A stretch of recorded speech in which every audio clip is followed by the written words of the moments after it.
flight of the Space Shuttle Challenger on Mission 51L. The 25th flight of the Space Shuttle program began at 11:38 a.m. Eastern Standard Time on January 28, 1986. It ended 73 seconds later in a structural breakup of the external tank and orbiter, in which the 7 crew members perished. The solid rocket boosters continued in flight and were destroyed by the range safety officer 110 seconds after launch.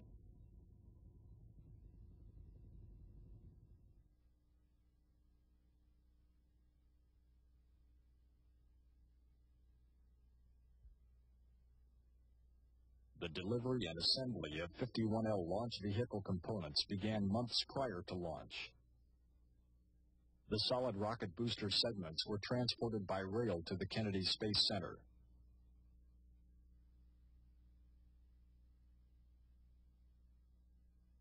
The SRBs were inspected and partially assembled at the rotation, processing, and storage facility.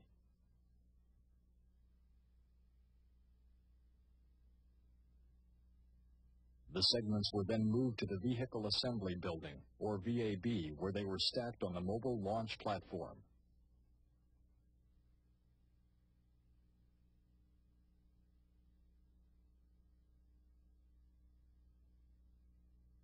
The external tank arrived at KSC by barge and was moved into the VAB, where it was checked out and mated to the stacked solid rocket boosters.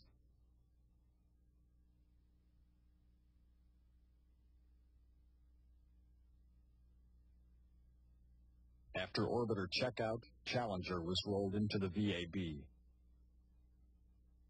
and mated with the assembled external tank and SRBs.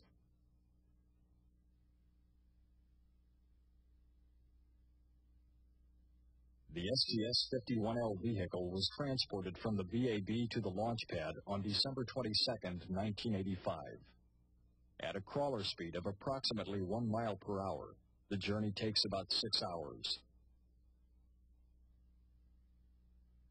The launch was rescheduled several times, resulting in the final countdown on January 28, 1986. The weather was forecast to be clear and cold, with temperatures dropping into the low 20s overnight. The fueling of the external tank began at 1:25 a.m. Ice had accumulated on the launch pad during the night. Several water systems were opened slightly and allowed to flow into drains. The drains froze and caused overflows. High wind gusts spread the water over large areas and ice formed. The air temperature at launch was 36 degrees Fahrenheit.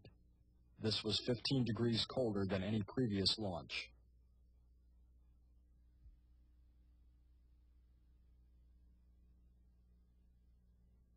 At T-7 minutes and 30 seconds, the ground launch sequencer began retracting the crew access arm. The arm can be put back in place within 15 to 20 seconds if an emergency arises and the crew must evacuate the pad. At T-3 minutes and 15 seconds, gimbal checks of the orbiter main engines were performed. All 3 engines move in a pre-programmed pattern to verify ascent flight control. The gimbal sequence ends with the engines in their start positions. At T-2 minutes and 55 seconds, external tank liquid oxygen pressurization began and main engine purging was completed. At T-2 minutes and 50 seconds, retraction of the gaseous oxygen vent hood began. The ground launch sequencer verified its full retraction at T-37 seconds.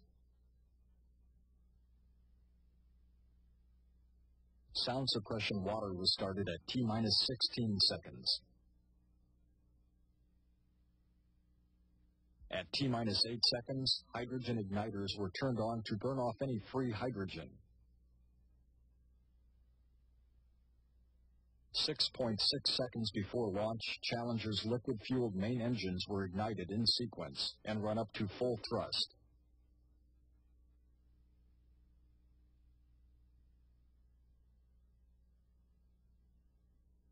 Thrust from the main engines bends the shuttle stack. When it returned to vertical, the solid rocket boosters ignited. At T0, the hold-down bolts were explosively released. After the initial pre-release twang motion, structural forces on the assembly are dissipated through vibration at a rate of 3 cycles per second during the first few seconds of flight.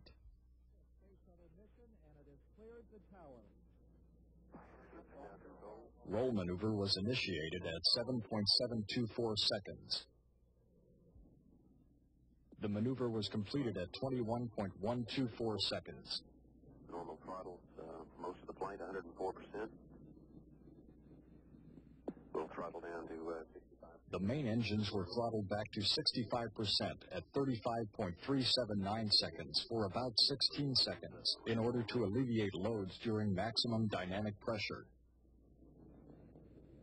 Velocity 2,257 feet per second. Altitude 4.3 nautical miles. Downrange distance. The engines were then throttled up to 104% at 51.919 seconds. Now at 104%. Challenger, go and throttle up. During the flight, telemetry data gave no indication of problems. A minute 15 seconds. Velocity 2,900 feet per second. Altitude 9 nautical miles. Downrange distance 7 nautical miles.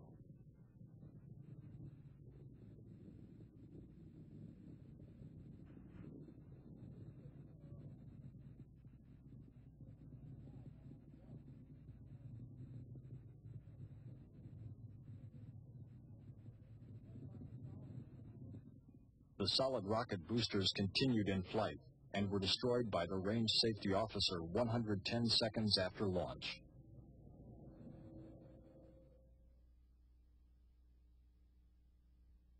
Data from nearly 200 cameras were analyzed during the investigation.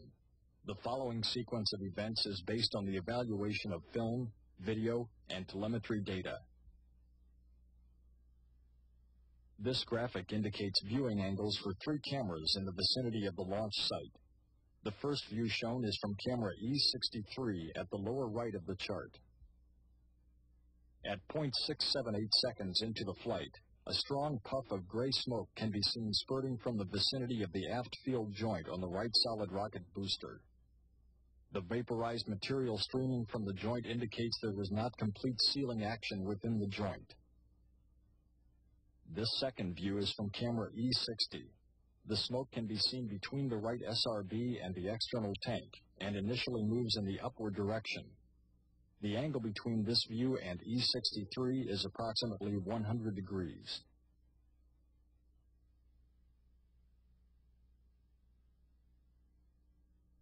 With E60 and E63 side by side, it is clear that when smoke is first visible to camera E60, it is not yet visible to E63. 0.2 seconds later, it becomes visible to E63 and is seen in multiple lobes, or puffs, reaching maximum visibility at about 1.9 seconds. A third, higher resolution camera, D67, was located east of the launch pad. D67 recorded this view of the smoke at approximately the same time of maximum development. Smoke appears to the right side of the SRB only, while normal water condensation vapors appear to the left. This plan shows that none of the cameras directly view the surface of the right SRB in the shaded region of the graphic. Analysis of film from several pad cameras indicated that the smoke came from between 270 and 310 degrees on the circumference of the aft field joint. As indicated on these pre-flight photos, the smoke emerged from just above the strut, between the SRB and ET, at a point along the longitudinal axis near the aft field joint.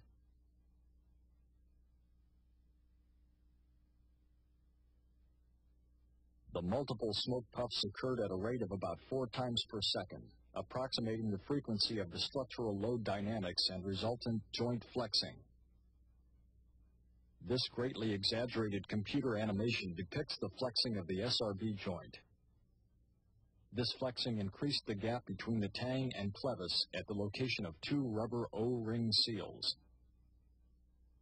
Last evidence of smoke above the aft attach ring appears at 2.733 seconds.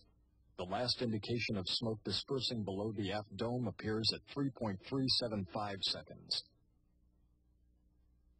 Film records of the assembly of the solid rocket booster were reviewed to determine any evidence of cause for the smoke. Photographs taken just prior to mating of the booster segments at the aft field joint show the O-rings installed in the grease clevis grooves. A subtle variation was detected, but through computer enhancement was determined to be a shadow caused by irregularities in the grease. No evidence of O-ring defects was observed in any of the stacking photography. The facility gaseous hydrogen vent arm was not captured after retraction at launch. Film analysis, however, showed that it did not rebound and contact the vehicle or contribute to the accident. Post-launch inspection of the hold-down posts revealed that the kickspring assemblies on 4 of the posts were missing. Detailed analysis determined that the assemblies could not have become detached prior to T plus 850 milliseconds and were not a contributing factor to the smoke observed at liftoff. The next significant event was the development of the SRB burn-through plume.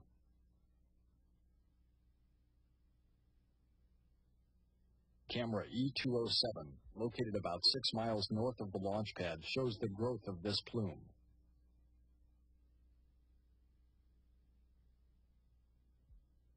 The first evidence of flame appeared on the right solid rocket booster at 58.788 seconds. This occurred as the main engines had been throttled up to 104% thrust and the SRBs were increasing thrust. Camera E203 was located west of the launch site and gives an aft view. The exposure was set for the booster nozzle plumes.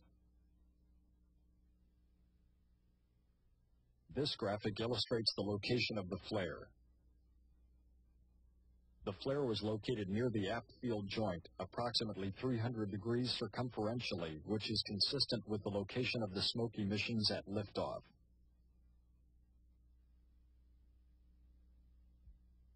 Within half a second, the flame had grown into a continuous and well-defined plume. At about the same time, telemetry showed a divergence in chamber pressures between the right and left SRBs.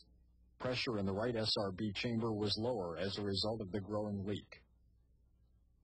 The plume is seen here impinging directly onto the surface of the external tank and the lower aft strut at 60.248 seconds. At about 62 seconds, the control system elements began to respond to the forces caused by the plume.